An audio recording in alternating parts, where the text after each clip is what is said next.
shelter.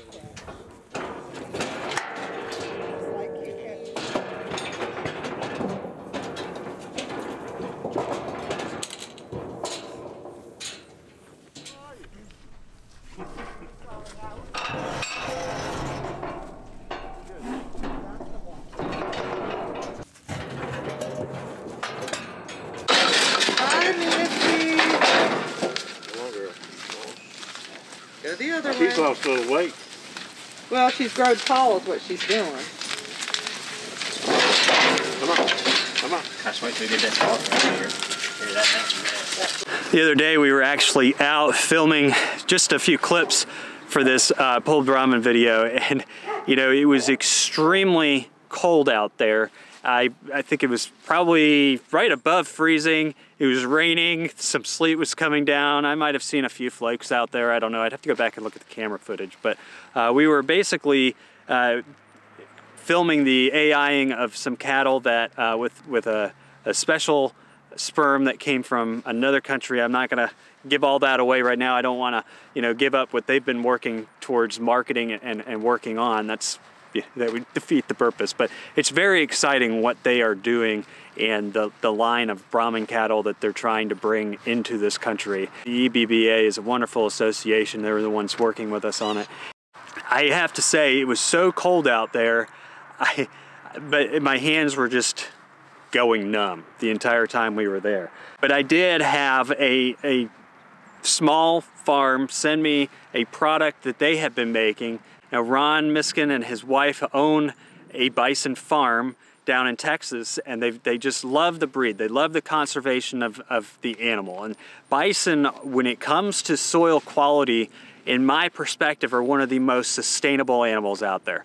I think that Brahman, as a cattle breed, are extremely sustainable, more so in my opinion than Angus. But when it comes to just an overall mammal in North America that has done a tremendous job in soil preservation throughout history is the American bison. The way that they graze, you know, everything that that animal does for our land is extremely important. It's why when we first settled North America and we came over here, you had 4 feet of topsoil out in the Great Plains. It was because of the Great Plains bison. As we hunted them off and we started farming, you know, now we've probably got a couple inches of topsoil out there. And I'm not joking, that's pretty much where we have been with farming. That's how much of our topsoil is now gone. And so I look at conservation of the bison as one of the most important things that we can do.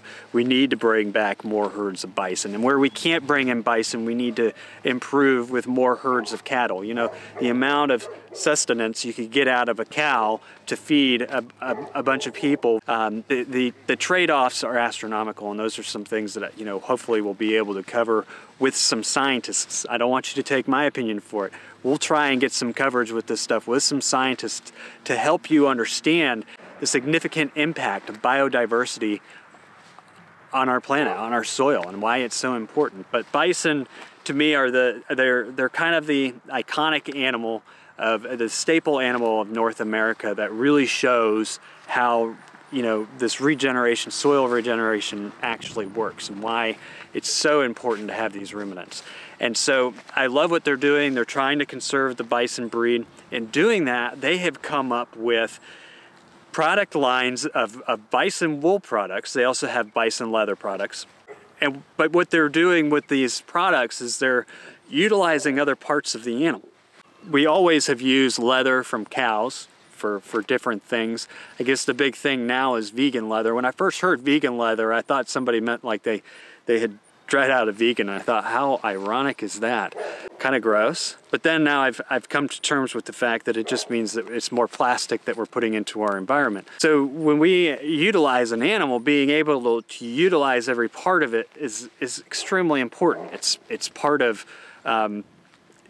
being responsible with your resources. And so these guys have taken, you know, the fur of bisons, the wool, and started making products out of it. So they have bison wool socks and gloves and hats, all sorts of different products. Well, they sent me 2 different pairs of the bison wool socks and some boot inserts. They sent me a size 12. I'm like 10 and a half, so I may have to cut them down before I try them out, but they look very comfortable.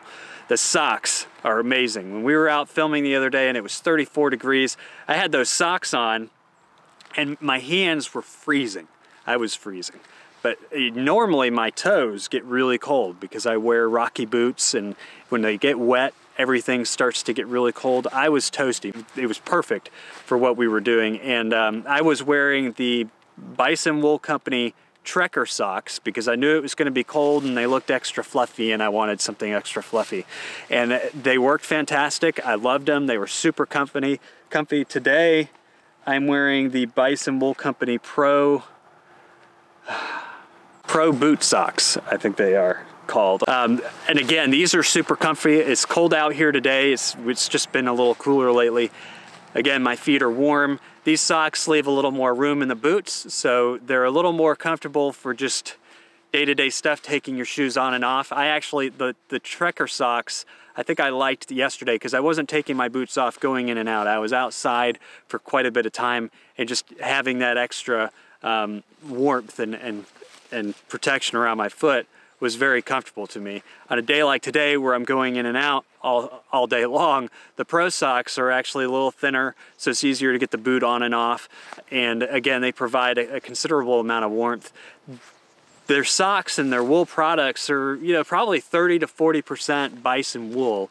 And they do have some nylon in there because the socks have to stretch out. I'm not sure about all their different products because they've got hats and sweaters and all sorts of different things, but the Bison Wool Company, that is a company that again, we would like to probably do and meet my neighbor on if Ron wants to do it down the road, because we want to promote this bison breed. We did a video last year called The Bison Escape, and it was basically on a bison farm that uses bison as a part of their agritourism. They also produce meat, but you know, with bison, the process of producing meat is a little slower. The bison are around longer than cows are before anybody ever processes them.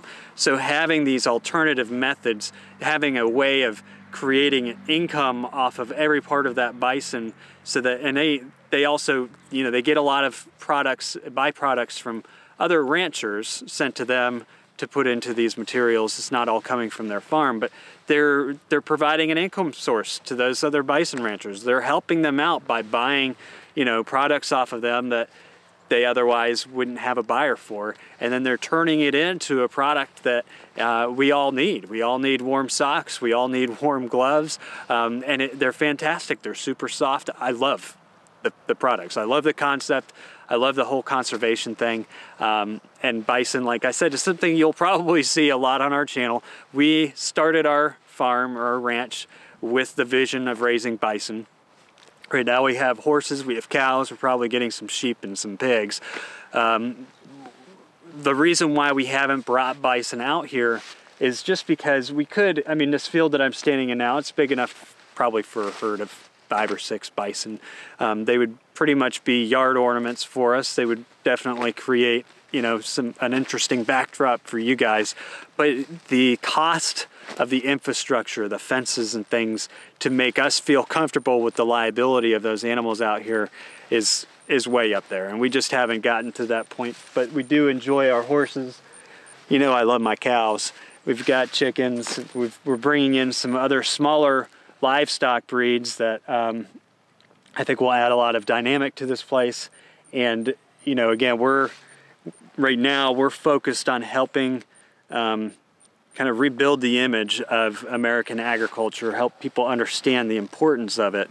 And so that requires a lot of time from our day, time that, you know, would be, I think, a little harder spent if we were having to keep up with the infrastructure of a bison.